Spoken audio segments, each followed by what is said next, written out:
On August 27, 2012, Luka Modric made his debut for Real Madrid. Modric might not have known that he had just opened a new chapter that would change his life forever, even though the beginning of his journey wasn't exactly easy. At 26, and in his prime, the time had come, and Daniel Levy did everything he could to keep him. At that time, Chelsea was the most eager team to sign Modric. The amount they offered was £30 million, but Chairman Levy still firmly refused. A year later, Modric joined Real Madrid. After 4 years at Tottenham, where I reached my peak form, I needed a new challenge to continue improving my performance. Real Madrid was the perfect choice. When they made the offer, I had no thoughts other than nodding in agreement. Playing at the Bernabeu is a fantastic experience, and I want to continue enjoying that atmosphere for many years to come. Mourinho, then the coach of Real Madrid, also affirmed that he needed Modric in an interview with a Croatian newspaper. I pushed for Real Madrid to sign Modric because he has something we need, which is technique, tactical vision, and good game-reading ability. Moreover, Modric is the type of player who makes decisions and thinks quickly. He can play both long and short passes, score from outside the box, and know how to press. He picks positions intelligently and plays with high intensity. We need all of that at Real Madrid. Everything seemed set up for Madrid to dominate in the years to come. Mourinho dethroned Barcelona from their dominant position. Madrid won the 2011-2012 La Liga with a record of 100 points and scored 121 goals. They were considered the most effective counter-attacking team in football history over the past 20 years. Pep Guardiola had stepped down because he was tired. Barcelona had lost the coach who had made their era of victory. Spain won Euro 2012 with key players from Los Blancos like Iker Casillas, Raúl, Sergio Ramos, Álvaro Arbeloa, and Xabi Alonso. Now, Real's main goal was La Décima, the 10th Champions League title. No key players were sold, while Modric joined along with Michael Essien and Diego Lopez to strengthen the squad. Promising stars Alvaro Morata and Nacho Fernandez were promoted to the first team. Overall, it seemed that Real Madrid was a perfect environment for Modric to play and win trophies easily over a long period. But at that time, there were signs indicating that Luka Modric was struggling at Real Madrid. No need to wait until the end of the season to see it. Modric's greatest strengths were technique and ball distribution. To let these strengths shine, he needed some time to understand the team's style, but Real Madrid wasn't a place where the Croatian midfielder could take his time to adapt like smaller clubs. Looking back at the past, the story of Modric struggling to adapt wasn't something new. Tottenham brought Modric in for €16.5 million, which was a record for the club at that time. However, Modric didn't immediately showcase his qualities. Tottenham had the worst start in history, failing to win a single game in the first 8 matches of the 2008-2009 season. The poor form of the expensive rookie Luka Modric was considered one of the reasons. Juan de Ramos's decision to push Modric to the left wing caused him a lot of difficulties.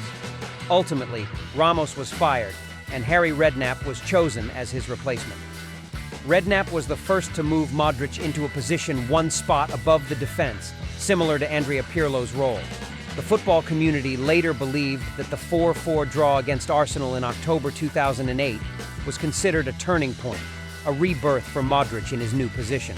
But that was at Tottenham Hotspur, where a €16.5 million contract was prioritized over an ordinary coach like Juan de Ramos.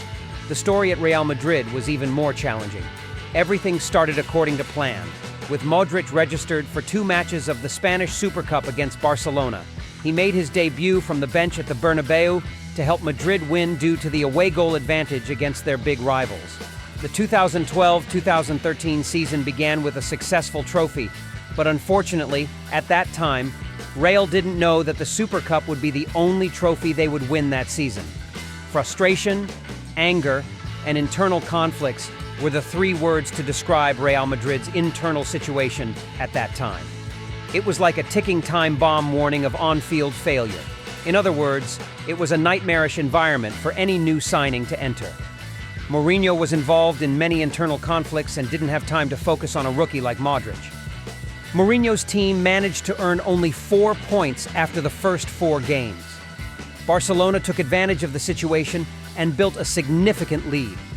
They seemed energized by the appointment of Guardiola's right-hand man, Tito Villanova, and only dropped 2 points in the first 19 games. Aside from the 2-2 draw with Real Madrid at home, Barca beat every other team in La Liga. Modric seemed to disappear in Real Madrid's terrible start.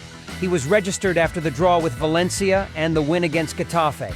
He made his first start in their first win of the season, a 3-0 home win over Granada, and was subbed on in the first half as Madrid fell behind and lost 1-0 to Sevilla. After a bad period, Madrid started to turn the season around. They earned 22 points out of a possible 24 in the next 11 games. The only game they couldn't win was at Camp Nou. As for Modric, he was left on the bench. At that time, Modric often played as a number 10 in Mourinho's preferred 4-2-3-1 formation, but Modric wasn't the type to produce impressive goal outputs. There were also past obsessions. In the previous season, Mesut Ozil had 28 assists and 7 goals, which was what people expected from a number 10 at Bernabeu.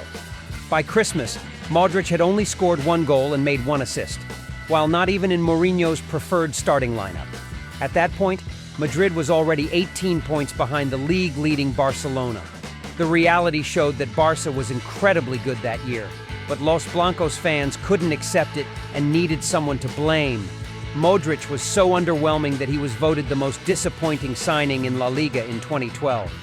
In a poll conducted by The Sport, the 1985-born player received 32.2% of the votes, becoming the worst signing of the season, followed by Alexander Song, the midfielder Barca recruited from Arsenal during the same 2012 summer transfer window. "This is Real Madrid. I understand there's a lot of pressure on new signings here," Modric told the Croatian press. "I don't make excuses. I'm not that kind of person. But adapting to life at a big club like Madrid is tough. I've had a few good performances, not in every match, but I believe I can prove that I can contribute something." Modric was never a number 10. He's not Ozil. He has an average of 5 assists and 2 goals per season throughout his decade-long stellar career in La Liga. That seems like nothing compared to pure attacking midfielders. Modric continued to be used in the number 10 role in the first leg at Dortmund. Madrid was down 4-1. Their midfield couldn't cope with the intensity from Jurgen Klopp's side, and Robert Lewandowski scored all 4 goals. Dortmund could have scored more. Madrid completely lacked control in that first leg, but Mourinho made a change by pulling him back to play as a double pivot with Xabi Alonso. He made 70 passes, more than double his output from the first leg. Madrid won 2-0, but unfortunately they couldn't bridge the gap from the first leg against Dortmund.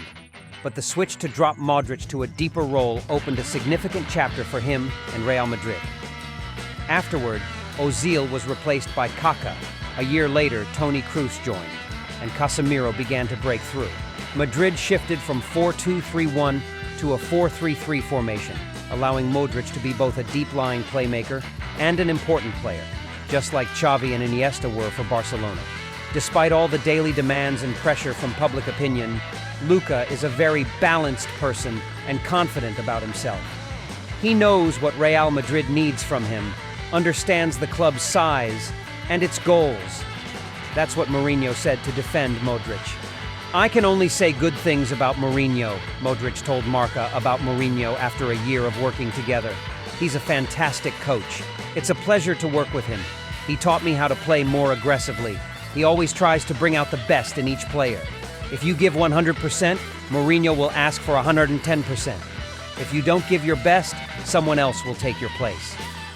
Mourinho had to leave Real Madrid bitterly due to locker room problems, but he always respected Modric. "I'm very, very happy to have brought him to Madrid," Mourinho shared. The rest of the story is history, with a Ballon d'Or and 5 Champions League titles for Real Madrid.